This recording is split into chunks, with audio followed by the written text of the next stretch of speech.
না না ছোট রানী, নতুন ঘাতকের আর প্রয়োজন হবে না। আমি নিজ হাতে আপন দুলালকে হত্যা করলাম।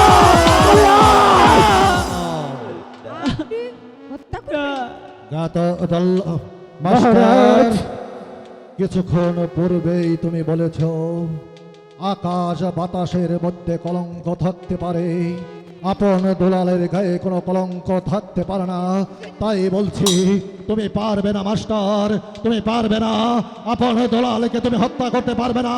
ওই খড়গ তুমি এখানে ফেলে দাও, এখানে নতুন না মহারাজ, না, নতুন ঘাতকের আর প্রয়োজন হবে না।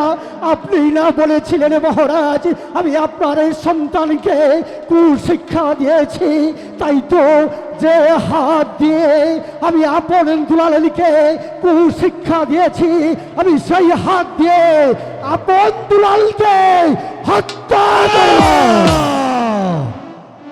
ওকে এখানে নয়, ওদেরকে নিয়ে যাও ওই কালীমার মন্দিরে, মন্দিরে নিয়ে তাদেরকে হত্যা করে তাদের তাজা রক্ত এনে দেবে ছোট রানীকে।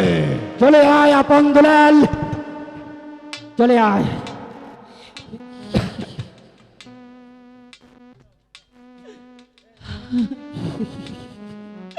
গুরুজি যাওয়ার পূর্বে বাবার কে একটা নজর দেখে যায়, মাকেও একটা নজর দেখে যায়, আর তো দেখতে পারবো না। ঠিক আছে আপন দুলাল। মাগো, বাবা, দুঃখ নেই আমাদের,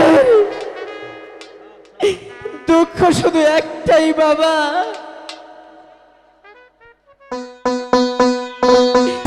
একটি বারের জন্য তুমি আমাদের বুঝতে চেষ্টা করলে না বাবা। চলে যাচ্ছে তোমার আপনার দুলাল, আর এই চন্দ্রমুখটা আর দেখতে পারবে না গো বাবা। মাগো, পিতা, শুনেছি একজন পিতা তার সন্তানদের কাছে দেব সমতুল্য। পিতা, একটিবার এই দুটি চোখের দিকে তাকিয়ে দেখুন না, আপনার আপন দুলাল কি এরকম কাজ করতে পারে গো পিতা? আপনার রক্ত তো আমাদের শরীরে বইতে রইল না রে।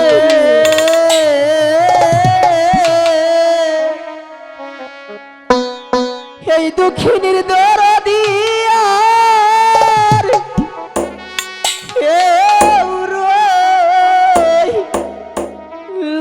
না রে, আমার কেউ রইল না রে।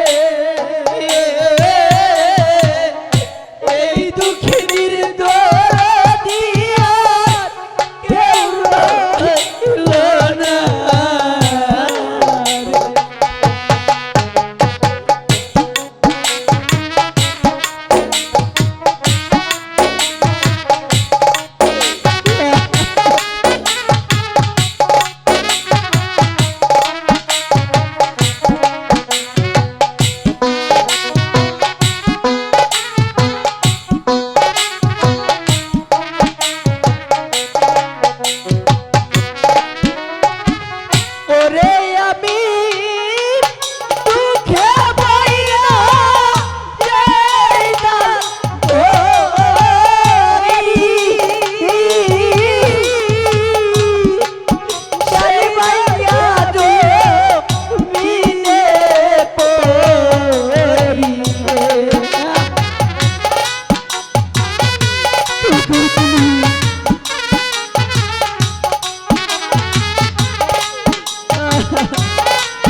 পিতা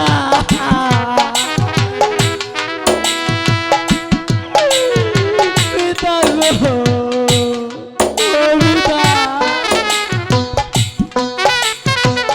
পিতা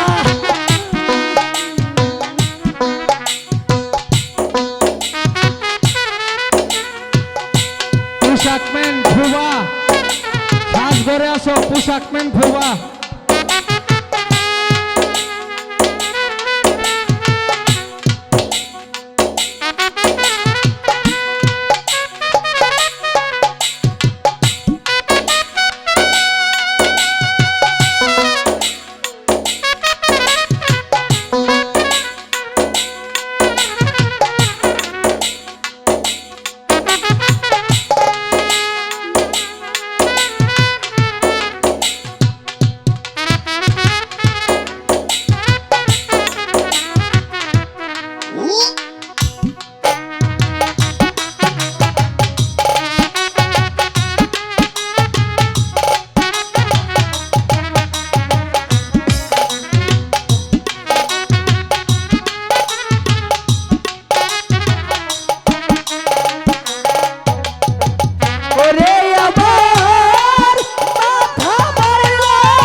ওরে আমার একে একে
যে শাস্তিটা দিলেন বাবা,